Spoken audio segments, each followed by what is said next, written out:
Hello Pinoy Techs! Magandang araw po sa inyo lahat. Welcome back sa Pinoy Tech Channel. Meron po tayo ditong Epson L120.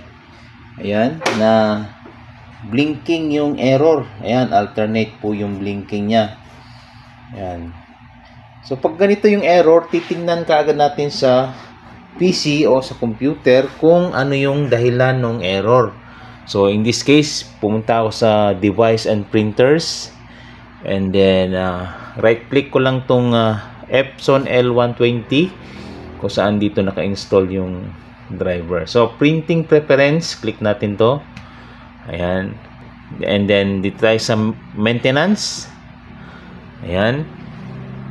Tapos punta tayo dito sa Epson Status Monitor 3. Ayan. Dito po natin malalaman kung ano na pong nangyari sa printer natin. Ayan po. Printer's ink pad is at the end of its service life. Please contact Epson support. So kapag ganito pong problema, i-reset po muna natin to dahil ibig sabihin po nito ay puno na ang waste ink pad. So meron akong resetter. Ayan, naka-ready na. Open ko lang yung app o yung program. Ayan, so ito na po yung Epson Adjustment Program. Select ko lang yung port ng printer. Ayan. Pag may lumabas dyan na yun, L120 series, click, then okay. Particular adjustment mode. Tapos waste ink pad counter, ito. Ayan, tapos main pad counter, check muna natin. Ayan, so 100% na po. So kailangan natin itong i-initialize o i-reset. Then when the OK button is clicked, counter will be initialized. Okay, please turn off the printer.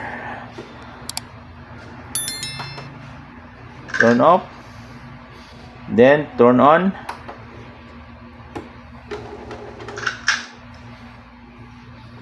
Ayan.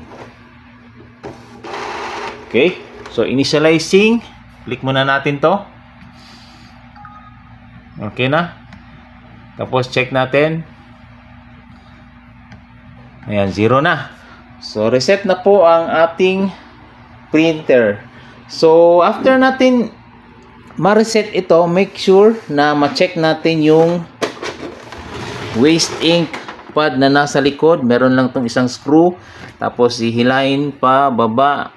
Tapos yan. Kapag ka napuno na, tingin nyo, pag pinrest mo yung pad nya, may mga ma-squeeze ka na ink o waste ink. So kailangan nyo na palitan, hugasan, linisin yung pad.